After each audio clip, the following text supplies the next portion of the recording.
di am mbégte lool day teew fii balaa sax ñuy dugg ci discours bi en tant que tel dañuy nuyu rek avec beaucoup de déférence suñu sëriñ Abdou Aziz Sy Al Amine di ko ziar bu baax a baax di ko beral nuyoo te di jëlaat nuyoo bi également teg ko ci loxoom mu jottali ñu ko imam Mansour Sarr jottali ñu ko sëñ Adi Sy ak mbokkum xadra bi yëpp incha allah di ci teg madame la présidente du conseil départemental madame Seynabou Gaye Touré di nuyu à travers elle également conseillère départementale ak conseillers départementaux yi nekk fii yëpp di nuyu également chef de service yi nekk fii yëpp di ci ràññeet rek chef coordinatrice régionale UCG madame Ka di nuyu également ñi nga xam ne ñooy AGETIP ak université ISEP bu Thiès di wax rek ni am nañu mbégte tey trop teew fii ci turu préfet département Makane Meng ci li nga xam ni mooy cérémonie lancement activité yi nga xam ni moo jëm ci wàllum entretien ak nettoiement maison des hôtes bi nga xam ni mooy tey sagu Tivaouane madame la présidente effectivement ni nga ko waxee noonu la demee keroog bi nga ma jotee téléphone ginnaaw bi nga woowee préfet ngeen échangé ci lu yàgg dañu am lu ñu waxante nga expliquer ma projet bi nga ni effectivement j'ai utilisé les mêmes mots ma ni la vous avez réussi un grand coup nga ni ma aaway man la woy xam naa li tax ma wax ko mooy am na son excellence monsieur le président Macky Sall fu mu teg Tivaouane am na fu mu teg Tivaouane am na yéene également bu mu am ci Tivaouane donc matérialiser na ko ci maison des hôtes bi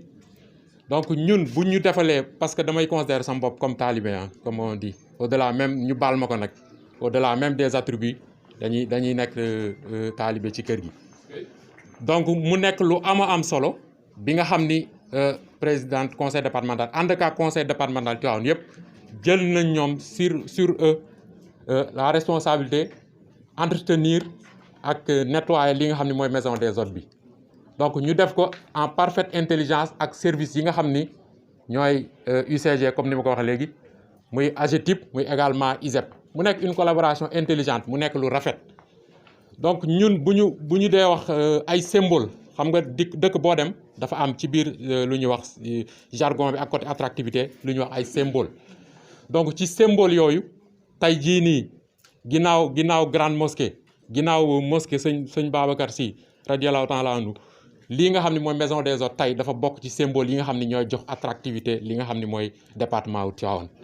donc ñun bu ñu fi nekkee en tant que représentant de l'État lépp lu nga xam ni def nañu ko te ki koy def doon en plus démembrement de l'État ñun mënuñu lu dul di ko rafetlu di ko mesurer importance bi à sa juste valeur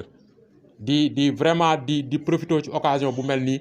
di sant bu baax di gërëm madame la présidente Seynabou Gaye Touré ci liggéey bu am solo bi nga xam ne mu ngi koy def ci conseil départemental di ko wax nag ni que liggéey bi entretien dafa metti comme niñ ko waxee léegi sax animateur bi wax na ko nee na édifice public yi li nga xam ni mooy seen jafe-jafe tey mooy dañ koy defar mu rafet mais entretien bi xaw a sooxe tey nag bu ngeen jëlee décision bu mel noonu ànd ci ak service état yi def ko donc dañ leen ciy féliciter mais di leen ci encourager di leen wax kat ni liggéey bi day soog a door juste parce que en réalité loolu la c'est un travail de longue haleine comme ni ñu koy waxee donc di leen exhorter ngeen gën a garder cap boobu ba nga xam ni ku fi dugg ëllëg dina ni maison des hôtes bi kat am na xaar kanam bu rafet mu nekk sac si ñun nekk sac également ci xadara Maam Seydi Hadji Malick yëpp donc vraiment ci turu monsieur le président de la République ak ministres yi nga xam ne ñoo nekk ci gouvernement bi yëpp ñun ñu ngi lay témoigner toute notre gratitude di la wax ni la li nga def nii day président de la République bis bu ci yeggee ci moom dina ci bëgg lool parce que wax nga sax ci biir kàddu ni xëy na jour bi mu lay relancer waat am na benn kersa bu sax bu doxoon sa diggante ak moom mais tey jii jàppal ni kersa boobu dissipé wu na parce que li mu doon xaar ci yow effectivement def nga ko donc di sant ñëpp di gërëm ñëpp. ñoo ngi nuyu son éminence Cheikh Mouhamadou Moustapha Sy bu suñu bàyyi Cheikh Abdou Aziz Sy Al Amine yal na yàlla yeesal yërmandeem te tas ñu ci barkeem kenn du taxaw ci béréb bi te sa xel du dem ci moom mu sonne ko taxawe ko baaxe ñu ko dem fekki mag ñi ndax liggéey boo gis nag day am retraite te laata muy dem xam na ni am nañu taxaw ñu fi war a taxaw remplacer ko donc yàlla na ñi fi des barkeem moom Cheikh Abdou Aziz Sy yàlla bu ñu rëcc yàlla nañu ko taxawee di ko taxawee ba mu ëpp téeméeri at ñu soog koo fekkee te buñ ko fekkee ñu bañ a sëgg donc duñu fi taxaw mukk di waxta suñu pensée respectueuse et pieuse envers cette éminente personnalité, cette illustre personnalité, j'allais dire, nga xam ni baaxaayam kenn du ko fi commencé wax parce que soo ko fee wax loolu rek doy na xew. Donc ñu ngi lay nuyu Cheikh Mouhamadou Moustapha di la jox sa wàccuwaay di kontaan ci sa taxawaay ci sa ëttu maam bi mais di kontaan ci sa mujjewoo puso bi mu réer yàlla na nga ko yàgg nas ci barke Seydina Muhammad sa barke maam yu baax yi. di nuyu suñu kilifa muy Mouhamadou Mansour Sarr bu Serigne Mounirou Sarr nag soxna Fatou Seye ko jur soxna Fatou Seye sëñ Babacar Sy ñoo bokk seen Roqaye Ndiaye bokk seen Seydi Hadj Malick kon bokk ngeen ñaar ñii den war naa mën a nekk. di nuyu monsieur le préfet di doom ci kër gi xam naa boo paree nga nemmeeku sa mbokk mi wax ko li nga bokk ak sa maam Roqaye Ndiaye ndax surtout maam Roqaye la man dama bëgg généalogie dama koy dox. Donc ñu ngi lay nuyu di jox sa wàccuwaay tey ñëw nga en tant que casquette préfet mais da nga ñëw dawal sa yéene parce que ba ma la ko waxee yaa ma njëkk ni ah madame la présidente tu as réussi un grand coup te xam nga ni administrateur civil bu wax loolu xam nga ni wax ja rëy na ca laa gën a nag yokku xel ca laa xam ni nag c'est un grand coup macha allah. di nuyu sama frère Abdoulaye Ndiaye Ngalgu allahuma la adduru yàlla bu ñu cat dab yàlla bu ñu cat jiitu yàlla bu ñu taseeg moom barke Serigne Babacar Sy du ma waxagum parce que ku ne xam na li xew man lu ma gëmul duma ko wax yàlla na yàlla gunge ba ca kanam a kanam lépp dina leer incha allah. di nuyu les représentants du conseil départemental de Tivaouane muy le premier vice-président Alioune Fall di ko jaajëfal ci taxawaayam Abdou Aziz Ba di premier adjoint au maire de la commune de Pire di deuxième vice-président du conseil départemental ñu ngi lay nuyu Abdou Aziz fu ñu toll yaa ngi ak ñun di jàpp ci liggéey bi xam nga ni Pire ak Tivaouane benn la. di nuyu Mouhamadou Rassoul Diagne moom ci soppee Al Amine yi la bokk xam naa ni loo tëgg te tudd ci Al Amine moom moo fay jiitu macha allah. di nuyu ki may denc Thierno Hamidou di ko moo tax gisatoo leen ma ah waaw ci la bokk. di nuyu tabarakallah ñu fi toog ñu Cheikh Samb maa ngi laa nuyu di la ziar nuyu le président de la commission environnement et du conseil départemental sama yaay Cheikh Lo maa ngi lay nuyu di la ziar ñi fi teew ñëpp buñ ko limee yéen ñëpp xam ngeen li ne sama xol yéen jigéen ñi nag dama leen di beral voilà signe aadi si macha allah biig daf maa woo di wax bay fecc ma ne ko sëriñ bi loo ci dolli rek ma wuti tamade ndax dafa kontaan nee na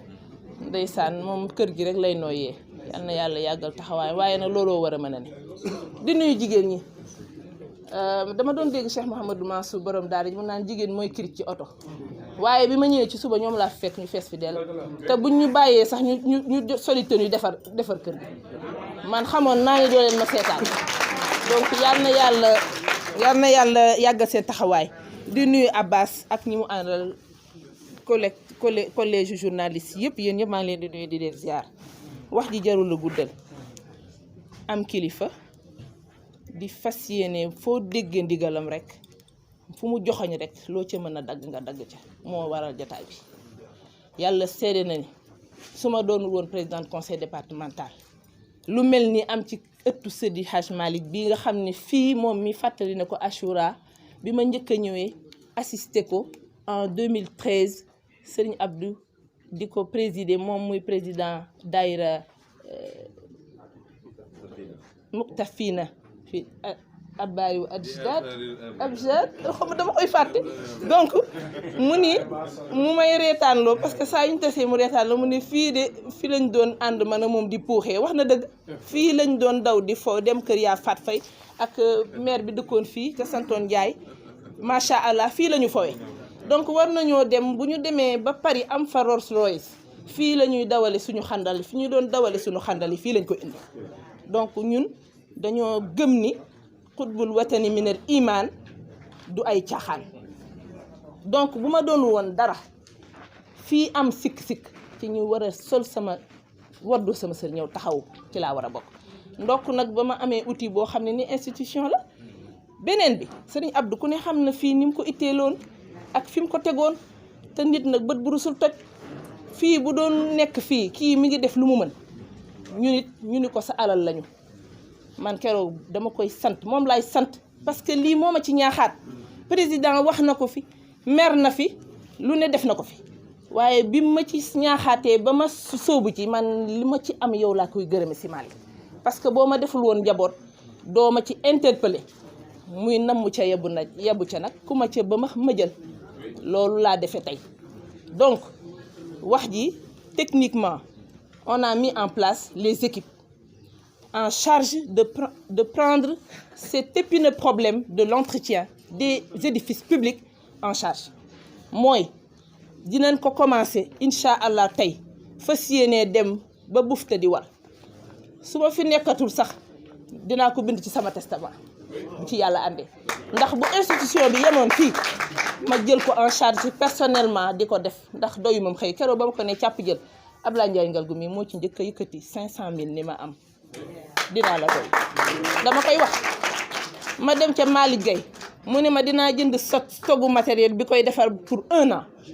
3,500,000 ma nga ne ñu commencé rek. UCG li mu def Korka wax na ko maa ngi lay nuyu au passage parce que fàtte naa la sa tabaarakallaa seen jëf ci bis bi am na solo. ñeneen ak ñeneen Cheikh Sall directeur Kourous compté 500000 ni ma am nga def ko ci bis bi maa ko ci def xam nga kon bu ma defoon ket dinaa bëri xaalis mais ku ci dugal sa dërëm bala nga semaine bee jeex yàlla na nga compté milliard booy def ci jàmm. donc sëñ Moustapha wax ji mënu la guddal sóobu nañu te ku xam waalo xam ni duñu sóobantu ndànk kër gi dootuñu fi farati xob waxuma laa mbuus bu jaree ma sol sama jiin ñëw def ko dinaa ko def waxuma laa nag ba ma jigéen ñu baax ñii ñemee loon dinañ ànd ak man ci liggéey bi pour def ko. duma pare tamit te gërëmuma Khalifa Niang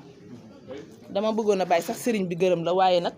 sañ naa laa mën a gërëm ci sa taxawaay ba ñu commencé ba léegi kiyeloo ñu dara jafelaloo ñu dara